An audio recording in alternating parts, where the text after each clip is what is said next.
Comment intégrer les mesures d'adaptation au changement climatique dans le cadre de Solvabilité 2? C'est une question absolument centrale. Et l'EIOPA, l'autorité européenne des assurances, est en pleine réflexion sur le sujet. Aujourd'hui, on va décortiquer ensemble la réponse très argumentée de l'industrie portée par la fédération Insurance Europe. Alors, pour être bien clair dès le début, toute notre analyse se fonde sur un seul et unique document, la réponse officielle d'Insurance Europe à la consultation de l'EIOPA. C'est donc bien la position consolidée de la Fédération européenne de l'assurance que nous allons explorer. On va procéder en 4 temps pour y voir plus clair. D'abord le contexte et la position de principe. Ensuite, on plongera dans le dur avec l'évaluation de chaque option mise sur la table par l'EIOPA. Puis, on verra ce que l'industrie préconise concrètement, avant de finir sur le point qui est peut-être le plus critique, celui des données. Allez, on commence tout de suite avec la vision d'ensemble de la fédération. Pour faire simple, c'est un oui, l'initiative est bonne, mais attention, c'est un oui qui s'accompagne de conditions très claires. Cette citation est vraiment parlante. Elle résume parfaitement cette position en 2 temps. D'un côté, on salue le travail de l'EIOPA, c'est une bonne chose, mais de l'autre, on met tout de suite un énorme bémol. Attention, n'oublions pas les limites inhérentes à la formule standard, et surtout le défi majeur de la disponibilité et de la qualité des données. Bien, passons maintenant au cœur du réacteur, si l'on peut dire, l'analyse option par option de ce que l'EIOPA a mis sur la table. Première piste envisagée, et c'est sans doute la plus évidente, est-ce qu'on ne pourrait pas simplement utiliser le mécanisme qui existe déjà, c'est-à-dire la revue périodique du SCR, l'exigence de capital pour les catastrophes naturelles. L'avantage, bien sûr, c'est le pragmatisme. On ne réinvente pas la roue, on s'appuie sur un cadre connu. Le problème, et il est de taille, c'est que ce processus a ses propres défauts. Insurance Europe pointe du doigt un manque de transparence, une granularité géographique, les fameuses zones CRESTA, qui est jugée beaucoup trop large, et un rythme de mise à jour tous les 3 à 5 ans, ce qui est bien trop lent par rapport à l'évolution des risques climatiques. Deuxième idée sur la table, permettre aux assureurs d'utiliser des paramètres qui leur sont propres, les fameux USP pour Undertaking Specific Parameters. Sur le papier, l'industrie est plutôt pour. Ça permettrait de coller bien mieux à la réalité spécifique d'un portefeuille, mais le hic, c'est le côté opérationnel. La charge de travail pour développer, justifier et faire valider ces USP serait colossale. Non seulement pour les assureurs, mais aussi pour les superviseurs qui devraient les approuver. Pour les options 3 et 4, la réponse est beaucoup plus directe. C'est non. Qu'il s'agisse de traiter l'adaptation comme une simple technique de mitigation ou d'introduire de tout nouveaux paramètres, la fédération juge ces pistes trop complexes et tout simplement inadaptées structurellement.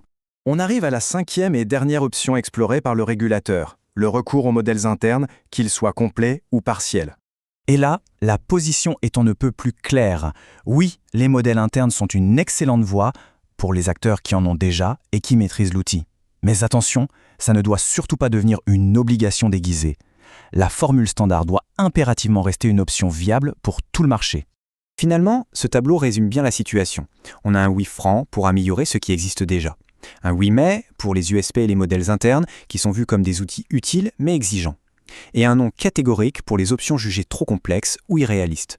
Alors, après avoir passé en revue ce qui ne va pas, qu'est-ce que l'industrie propose concrètement? Eh bien, sa vision des choses tient en 2 mots, pragmatisme et transparence. La proposition est donc simple, on reste sur l'option 1, on renforce le cadre existant plutôt que de créer une usine à gaz. Mais la demande qui est au cœur de tout, c'est celle-ci. Il faut que l'EIOPA ouvre la boîte noire. Transparence totale sur les données, les modèles, les hypothèses, c'est la condition sine qua non. On aborde maintenant le point le plus sensible de toute la discussion, les limites d'une approche vœu d'avion et la question cruciale des données. Voici un argument central de la réponse d'Insurance Europe. L'EIOPA a tendance à comparer la part de marché d'un pays avec sa part dans le capital réglementaire global. L'industrie répond « Attention, cette corrélation est trompeuse ». Elle oublie des facteurs tout aussi, sinon plus importants, comme la géographie très localisée des risques ou la qualité du bâti. Et pour rendre ça très concret, le document prend l'exemple de la France. Regarder le risque sismique à l'échelle du pays n'a pas beaucoup de sens quand on sait qu'il est hyper concentré dans une zone géographique précise.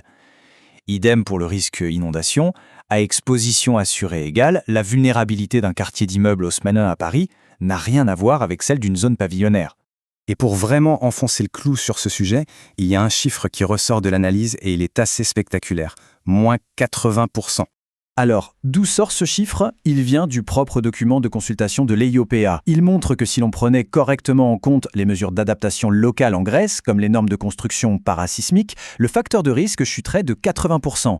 Pour l'industrie, la conclusion est limpide. Ignorer ces réalités de terrain conduit à une surcapitalisation totalement injustifiée pour certains marchés. Du coup, on comprend mieux les inquiétudes d'Insurance Europe sur la qualité des données de base. La fédération pose des questions très directes. Sur quel code de construction vous basez-vous exactement? Comment justifiez-vous des hypothèses de vulnérabilité qui semblent déconnectées de notre parc immobilier? Le message sous-jacent est clair, sans données fiables et transparentes, on risque de calculer des exigences en capital qui n'ont pas de sens. En résumé, si on devait synthétiser le message d'Insurance Europe, ce serait un appel au pragmatisme. Arrêtons de vouloir construire une nouvelle cathédrale réglementaire. Améliorons plutôt les outils que nous avons déjà avec une obsession permanente pour deux choses, la transparence du régulateur et la qualité des données. Et tout ceci nous laisse avec une question de fond, une question assez vertigineuse. Une formule standard, même si on l'améliore, pourra-t-elle jamais vraiment capturer la finesse et la diversité des mesures d'adaptation qui sont prises sur le terrain, au niveau local? Le débat, de toute évidence, ne fait que commencer.